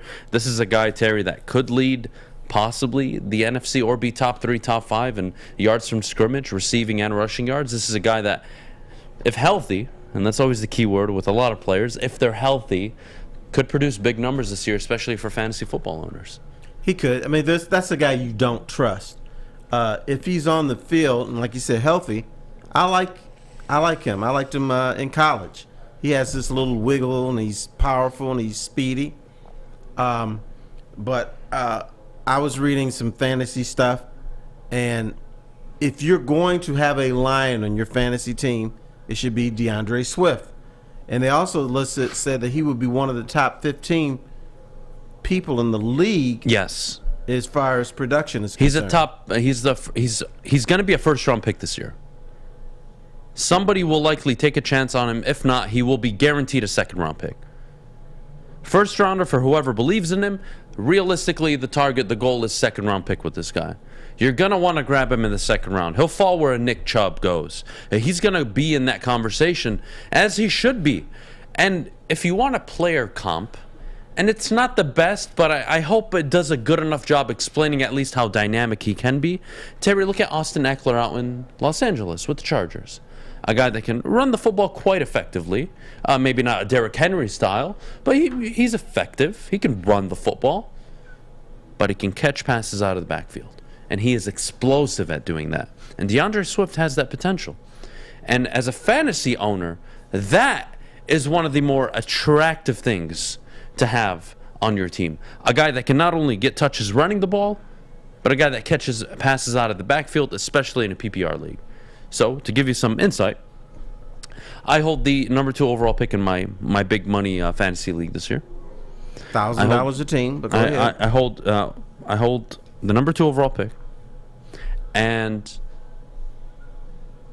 this year, I am struggling on who I want to take. The consensus is Jonathan Taylor is going 1. I know the guy who has the pick. We've talked. He's probably going JT. It's not even a question. So in most years, it would be Christian McCaffrey. Or now, even after last season, Austin Eckler. But honestly, I might take Justin Jefferson, number 2 overall this year. And it's a tough year. It's a tough year for running backs outside of Jonathan Taylor. Are you confident in Kamara? Is he even going to play? Are you confident in Derrick Henry coming off in a year where he was injured? Are you confident in Eckler producing again with a guy who's always had an injury history? Are you confident in Najee Harris, who has a rookie quarterback in Mitchell Trubisky and really no deep threats at the wide receiver position outside of Deontay Johnson? So you know they're going to be focusing in on stopping that run game. And the offensive line isn't all that great. So when we talk about DeAndre Swift, and this is why, because everybody's looking at the board and they're struggling on what kind of running back do I want? Are they going to be available? But like Eckler and like some of the other guys, is DeAndre Swift going to give me 15 games this year? And if he does, he'll be a top 3, top 5 fantasy back. Is Christian McCaffrey going to give you that? No, we don't know. And that's why he's a risk at number 2 or any pick in the first round. But you can't not take him at the end of the day. Any running back is a risk. And I would think if you go with DeAndre Swift, I don't think you'll pick him at number 2, but let's say you did, you damn well better make sure you get another quality, dependable back when you come back around. Yeah, I mean, that's the game, right? And wide receivers are easier to plug and play for production unless you have the anomalies of Justin Jefferson, a Devontae Adams, a Cooper Kupp. But a running back, that is one of the hardest positions to fill, and somebody that did well at it last year that nobody expected was Cordero Patterson with Atlanta. That was a guy for fantasy owners that was a godsend. And running backs is again, as we evolve in the NFL, will we evolve in fantasy where instead of 2 running backs, it becomes 3 receivers and a flex? I think that's actually happening because back in the day, you had to get your running back if you're an NFL team. And then in fantasy, you loaded up on running backs. You had to have 3, maybe sometimes 4. But now I've heard of guys that, when they're early in the draft, they're looking at wide receivers mostly. And then they bring in their running back whenever. So it has evolved. The running back is almost a dime a dozen. They're not as important as they were before. I will go back to my conversations with James Jones, former running back with the Detroit Lions, who said that we're expendable. They don't care about that. And they proved it to him by running James Jones 8 times in the first quarter of a preseason game. And guess what happened? Blew his knee out, didn't have the same production. Yep. So they didn't give a damn about that guy. Oof. I love fantasy football. Terry, it's an addiction. And if my typical Sunday is wake up at 5 a.m., get a coffee, get a coffee, all right? Get a coffee, wake up to some early football talk on TV, head over downtown, get the Woodward sports stuff rolling for the Lions pregame show. Once we finish that up, I sit on my couch from 1 to 11:30 at night, and I watch every snap, if possible. Okay. Every game, and of course we prep for the show on Mondays. But I am an addict, and I gladly say it. I am a football junkie and a football addict. And my wife hates me on Sundays, and she's going to hate me this year on Saturdays too, because I'm going to do the same goddamn thing with college football. But here we are. We're going to go to break. You sound exciting. Oh, yeah. When we get back, oh, God. Jim Harbaugh's comments and his appearance at an anti-abortion event. I want to get your thoughts on it, Terry, what it means for the program. Is it good optics? We'll get to that in a bit. But before we do, I got to tell you about the Mulligan by Gypsy Vodka, 8% alcohol. Gypsy Vodka mixed with iced tea and lemonade. Get your hands on a Mulligan. Whether you're on the golf course or you're hanging out in the backyard with fish smoking a blunt, that's on you. That's on you. But make sure whatever you're doing in your life... I'd rather smoke weed till now. Shut up, fish. Whatever you're doing in your life, you're drinking the Mulligan at the same time. Find it at a local golf course near you or visit TotalWine.com. As always, drink responsibly. Hey, this is Mr. Kearney, Chief Academic Officer, Academy of Warren. I want to welcome you to the brand new Field House. The state-of-the-art facility has a regulation basketball court, volleyball court, soccer field. It can be used for 7-on-7 football. Our K-8 academic features AM, PM, latchkey, small classroom sizes, Learning Street, futuristic media center, free breakfast and lunch, Houghton Mifflin curriculum, academic games, K-8 athletics, and more. Enroll today at academywarren.net. Ciabattas, summer salads, and dip shakes. All at Big Boy. Try a chicken club, chicken cordon bleu, or sunrise ham and cheddar. All on our grilled ciabatta bread. Or keep it light with our Michigan apple, chicken Caesar, or Greek salad. And don't forget to cool off with a frosty hand-dipped cookies and cream or strawberry shake. You heard it here first. Summer just got better. Get a shot up. This is for the win. All of Detroit's sports teams live on Woodward. All of Detroit's sports coverage lives on Woodward Sports. Driving the best in Detroit sports coverage. Well, it's rather gloomy outside right now, but don't worry, you can still get your tan on at Chili Peppers Tanning. That is where you'll find the cleanest salons in the D with spotless sanitized rooms and trained certified tanning professionals. Join the Pepper Club for all the best deals on unlimited tanning. They'll even beat their competitors by $5. Chili Peppers has the hottest bulbs, the hottest deals, and the darkest tans. Chili Peppers Tan! Terry, Jim Harbaugh in the news for probably all the wrong reasons, whether you agree or disagree with the stance. I really don't care what you think. Is it a bad look, and is it bad timing, bad optics? I think it's a bad look, but he has that right to do it. I just think it's such a the abortion issue now is such a hot issue that I mean you can't please everybody. This is one of those issues. No matter what side you're on, the other side's gonna be pissed at you. So, as Michigan football coach, I think it's better for him to just stay out of it. But at the same time, if we can't just silence people because they don't agree with us, because if Jim Harbaugh was at a pro-abortion, pro-abortion progressive rally, media would probably be praising him right now. Yeah, right. He'd be getting praised now, but you can't have it both ways. I just think this issue is so volatile right now that as Michigan football coach, it's better just to stay home or just not go to a rally. I would agree with you. It doesn't matter what his opinion is. It's his. He has that right. And it's not like it's some radical opinion where he's alone. There's a lot of people that feel that way. Right, wrong, that's everyone's own interpretation.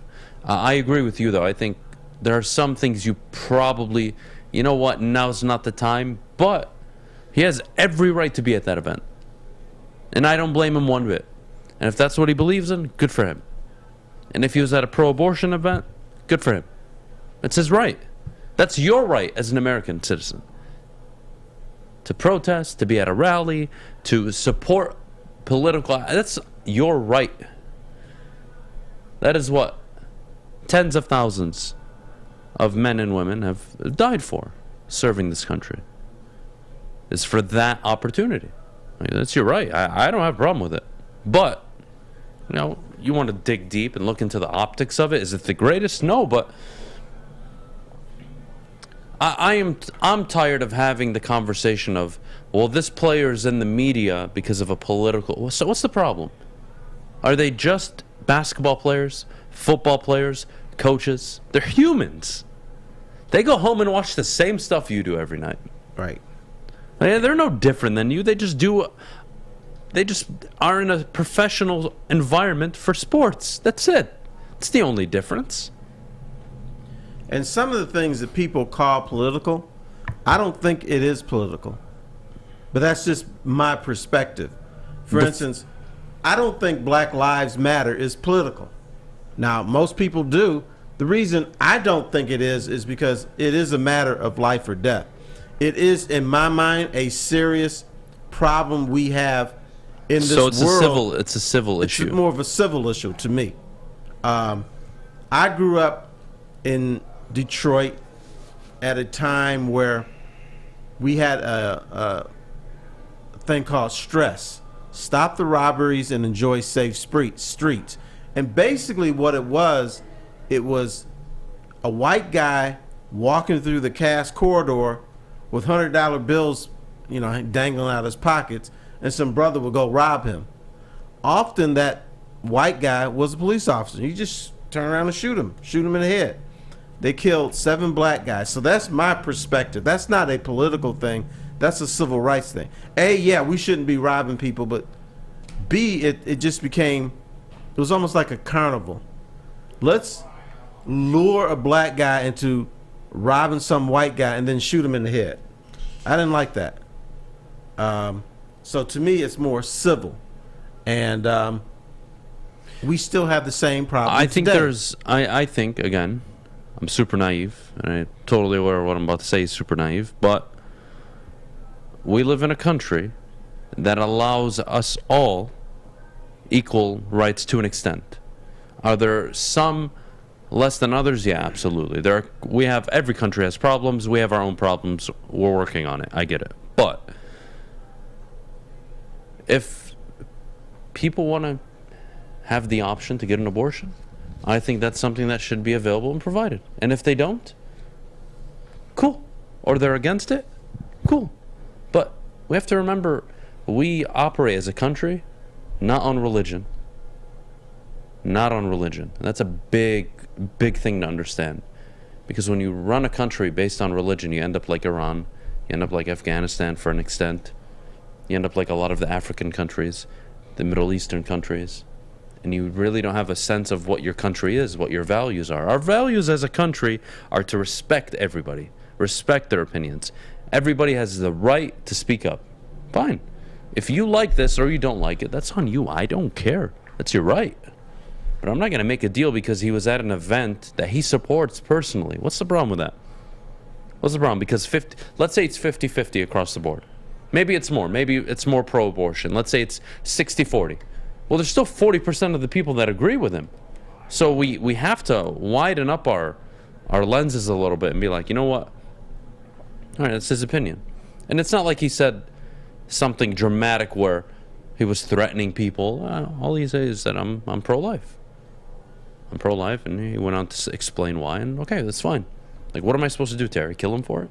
No, you're not supposed to kill him for it, but the problem is you are the Michigan football coach, and you represent that brand, and you're going to piss off a huge percentage of your fan base.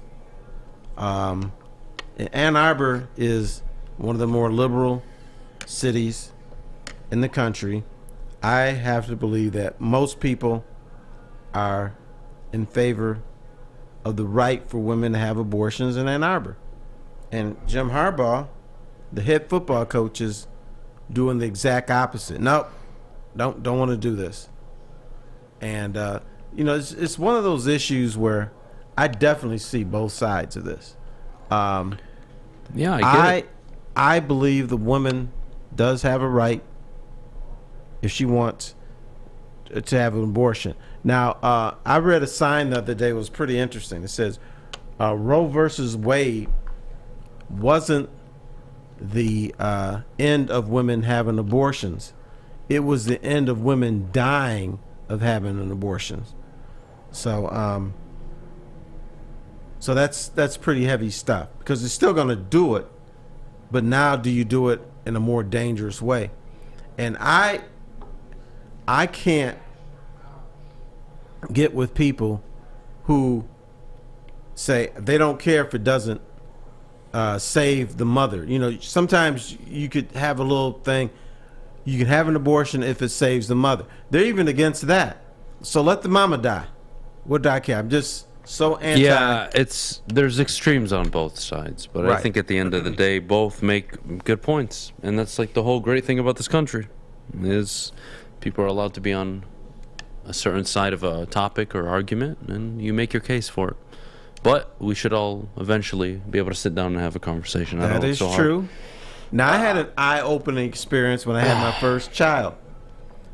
27 weeks old, we did a thing called angiocentesis, and what it is you took a DNA sample out of the sac of the baby.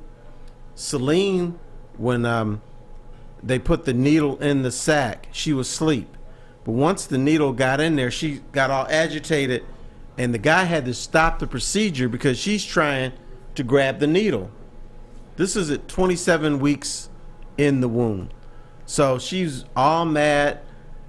He had to stop the procedure for like 5 minutes. And so then that's how I knew my child was going to be this world beater. Like she was going to grab, the life by the balls. Now, they did the same thing with my son, Brandon. The needle goes in, he's sleeping, is agitated, and he just goes back to sleep. So then that's how I knew my boy was going to be chill. And guess what? That's exactly how they are as real human beings. So at that time, I started to rethink the abortion thing, and I understood why people did not want to have abortions, because my kids had personalities at 27 weeks into the womb. And so that kind of shook me a little bit. Yeah, I don't know what the solution is, so I really can't offer you guys much this morning, but we're going to move on. Basketball forecast, Cade Cunningham to average 22.5 points this season. 22.4. Not bad. Not bad if you ask me, but before we go, Maddie, you need to tell us about our good friends over at Cintron. Yes, I do. Cintron is the official energy drink of the Detroit Red Wings. They've now combined all 3 of their delicious flavors into a limited edition 6-pack sampler box. Try Cintron's great-tasting cranberry classic and sugar-free all in one pack. Pre-order today at cintronworld.com/Red Wings. Get energized with Cintron. Let's go, Red Wings. Hi, my diamonds. It's Crystal with an X. You want to get hot and perfect like me? Here's my super easy routine. Drink at least a gallon of water before you wake up. Attach a weight to everything in your house. Hello? Sell your car and just sprint everywhere. Scream when you exhale. Don't follow Crystal with an X. Do your own thing at Planet Fitness with tons of equipment and free fitness training in our clean and spacious clubs. Join now for just $10 a month and cancel anytime. Detroit's downtown summer playground is back. Open all summer long, the Monroe Street Midway. Enjoy roller skating, free Wi-Fi, food trucks, art installations, and so much more. Don't forget to take advantage of the basketball court, putt-putt, and, of course, family programming all summer long. All art installations are done by Detroit artists, and it's a fun, safe event from people 1 to 100. Go to deckedoutdetroit.com. Make sure you're listening to Woodward Sports all day long. Start your morning with the Morning Woodward Show. Spend middays with Big D Energy. Watch and listen your drive home with the Bottom Line. And don't forget about Woodward Bets Daily. All live, all right here on the Woodward Sports Network. You've seen the bowling pins on the desk today, and those are from our friends at the Fulling Warehouse in Hamtramck. That is the home of the original football bowling pin game called Fulling. They've got 2 ways to play, $12 open unlimited play, or you can reserve a private lane for just $120. Don't forget, of course, they have a $2 mystery beer machine as well as multiple full bars. So check it out at thefullingwarehouse.com. All right, we're back, Terry. We talked a lot about Cade Cunningham over the last 6 months and his progression and how we believe he could be a superstar. Even today, we talked about him being really one of the more dynamic players this team has had since Grant Hill. And my question is, 22.4 games this season is what he's projected at. Yes. Is that feasible, and is that really his game, at least going into year 2? So the over-under, is he going to average 22.4 points per game this year? My guess is no. And it's not a slight on him, it's just who he is as a player. He will go through stretches where he'll probably average 23, 24 points a game, And then he'll go through stretches where he averages 17, 16 points a game. Because I really believe this. I really believe he is trying to figure out the dynamic of winning. What must I do to win? Sometimes he's going to have to show out. He's going to have to hoist it up for them to win. But there's going to be stretches where other guys are going to be rolling, and he's going to say, okay, I need to feed them the ball, and I'll take what I can. Cade Cunningham, if he was a selfish guy, all about him, I would say he would average 22.4 points a game, because it's more about him establishing his legacy and the way that certain people in this league look at their worth. How many points a game do I average? If I don't average 24 points or 25 points, I'm not doing my job. Cade Cunningham is not one of those guys. His job is to win games, and eventually it's to be a champion. That's the ultimate goal here.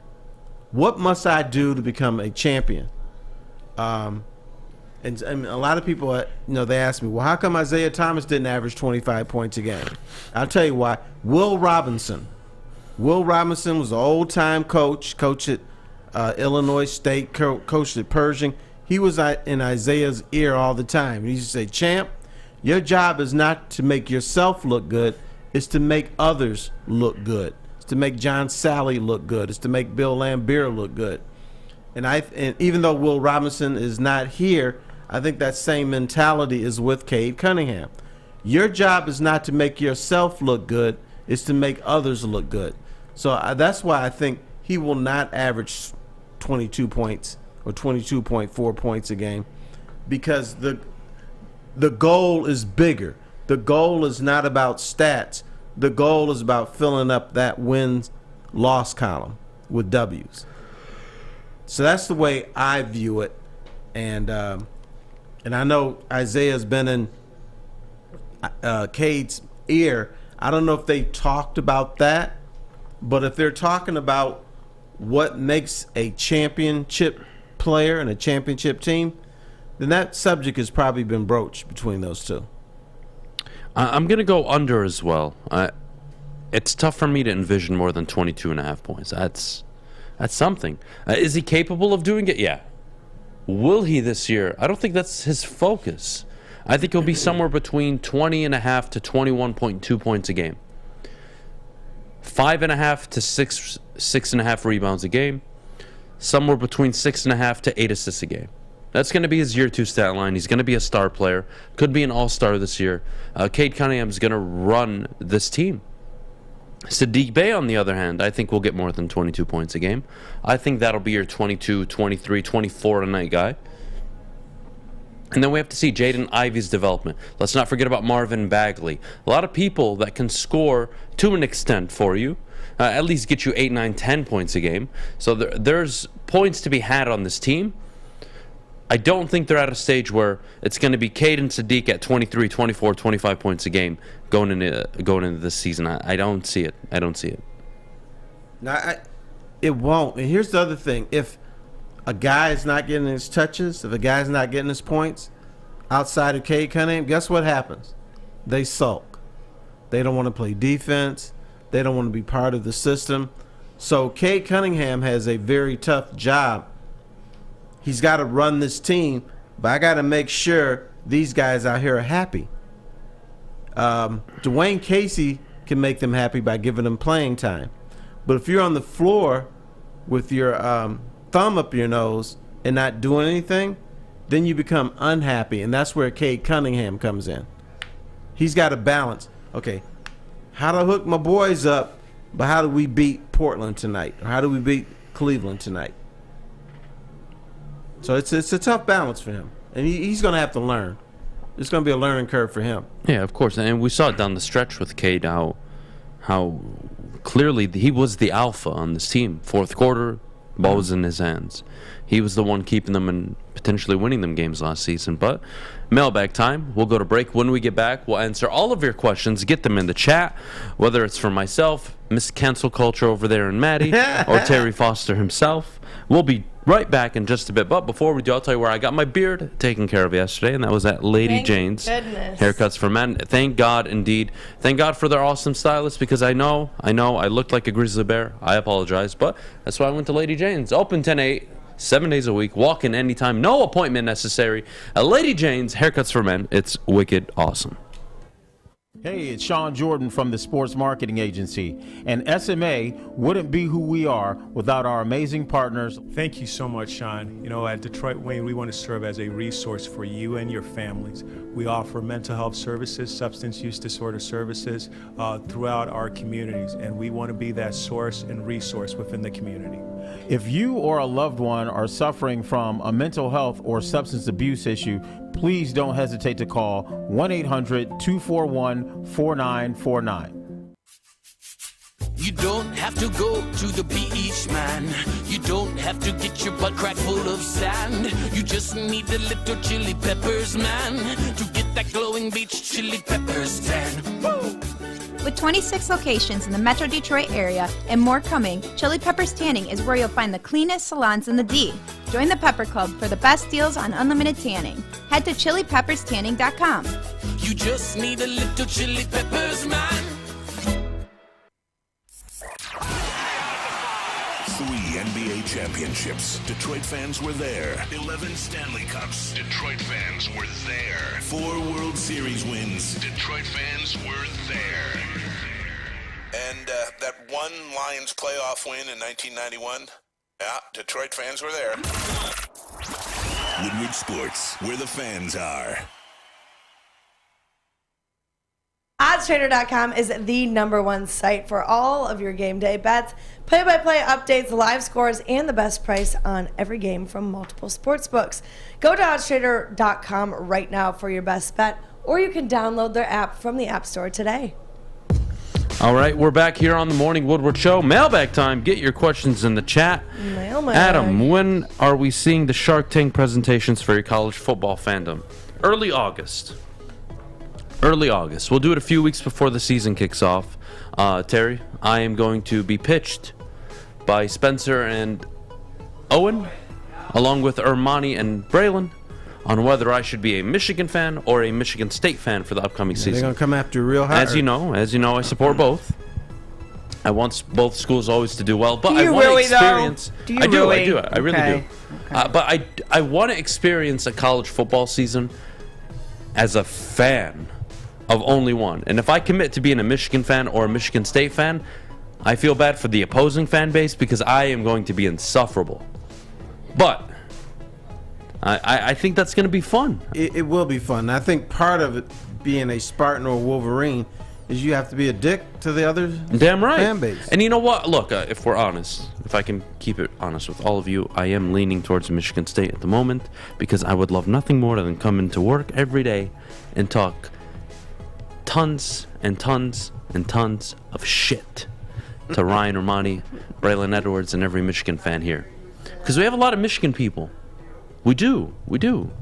Lots of Michigan people here. Well, so, in metropolitan Detroit, I think 65 to 70% of people are Wolverines. So I think, as of right now, as a recruit, I am committing to the University of Michigan State. As of right now. There's no such thing. It's Michigan State University. Michigan State University, so whatever. Let's get it right. Whatever. I didn't go to college, Terry. Having said that, I think right now I'm leaning Michigan State, about 65% Michigan State. I'll let Braylon and Ryan pitch me Michigan, and of course Owen and Spencer to pitch me about Michigan State, and we'll go from there. You have to understand, particularly with Ryan, you can't believe everything he says during his pitch. I don't think he just makes stuff up. He's going to say Michigan's the best program in the world. Yes. When he said that, what was that thing he said about that Spartan Michigan fans? State is the most sufferable fan base in the college and football you can't or whatever. Acknowledge that Michigan fans are insufferable. They're the worst in the world. Not in Maybe USA, not the world, but they're up there. They're up there. Worse in the world. They're That's why, Darryl Rogers called them 3. arrogant asses, and he wasn't right. I mean, he wasn't incorrect. All right, it's going to be fun. Good luck with that. Oh, yeah, I'm going to have a blast. Michigan fans are going to hate me. For the season only. If you become a Spartan. Everyone hates you anyways, but that's just my personal opinion. I don't take opinions from a 7-time divorcee. So. 7 times. Wow. Dang. Is that rough? God damn it. It's that rough. Only 1 time. All right. Dude, wake up and say, guys, what did I marry? Let me get out of this. Who has That's pretty much how it happened. who has more impact this season? Cade Cunningham or Aiden Hutchinson? I'm going to lean Cade. It's basketball. You control the game much more as the leading ball handler on a basketball team than you do as an edge rusher. Now, if it was a quarterback and Aiden, let's say, was a rookie Lions quarterback, you can make the case, but I think it's too obvious to say it's Cade. Even if Aiden Hutchinson was a rookie quarterback, rookie quarterback's a lot different than a second-year quarterback. Cade Cunningham is a quarterback of a basketball team. So that's why he's going to make more of an impact. He's going to be more higher profile. If he is fake and he's not everything we think he's going to be, the Pistons will be a disaster. If he's what we think he's going to be, eventually the Pistons will contend for a championship. So I think he's way more important than Aiden Hutchinson and will make a bigger impact than Aiden Hutchinson. Fair enough. Adam, when you go to a restaurant, do you yell at the employees? Never. Never. No bark and no bite. Don't worry about him. I never yell at anybody, even if they mess up my order or they mess up the food. I don't care. Like, I worked in a restaurant, early teens. I hate people that do that. Like, if you're a friend of mine and you lash out at a waiter or waitress, I will on the spot fight you. Cancel culture. I hate that. Cancel culture. Shut the hell up, Maddie. Shut the hell up. Oh, God. What other questions do we have in the chat? Adam, do you really don't want to pick a side? You just want to check people that have? I don't know. I kind of want to know what it feels like. I want to know what it feels like when you're leading up to the Michigan State game and you're all in on one side. I want to know what that feels like. But maybe I never will experience it fully because it's just not my alma mater, neither school. I never went to college, or graduated, I should say. Most people who are Wolverines didn't go to Michigan. Most people, that's why they call them Walmart Wolverines. So it's not if you went to the school, it's if you have the passion for that school. If you feel like you're one of them. That's the thing. You don't have to go to school there. Fair enough. Who on the Woodward sports staff would win a 3-point contest? I want to say Kool-Aid or Jeff. It'll come down to them. It'll come down to those two. Those would be my top two. Am I wrong, Maddie? I'm thinking. I'm processing. I think it might be cool because he's more of a pure shooter. I think Jeffrey does a lot of other things on a basketball Jeff's court. white, so I'm sure he's got a nice free throw shot, so I'm sure that translates out to the 3-point mark. He's fundamentally sound. Right, fundamentally sound, Sure. right? Has good arc on shot, right? Releases his wrist. Just saying. Stereotypes kind of matter right now. Are you talking Kool or Kool-Aid? Kool-Aid. Kool would crush him. Kool is like one of the better. Who's at Woodward Sports though? Yeah, Kool is just a friend of the network, but he's here enough. I guess Kool would crush everybody in a 3-point contest. It wouldn't even be close. But if it was one-on-one, Kool-Aid might win because you could throw some of the other aspects of your game in there. Detroit versus everybody. No, I haven't picked a team yet. I am leaning Michigan State right now for the season, but that is to be determined. I'll announce it. I think you need in to early keep August. It wide open. Yeah? Go 50-50 right now and then let these goofballs Ryan Lenz convince says you. that's him. Ryan, if this was a cornhole tournament we're talking about, you'd be my first choice, buddy. Ryan, aren't you a baseball? You played baseball. He loves baseball. No, he crushes cornhole. Baseball. Does he? Crushes. Sober or intoxicated? Is he even of old age? enough? Yes, Can he you is. play cornhole drunk? You can play anything drunk, Terry. I know, but can you play at a high level?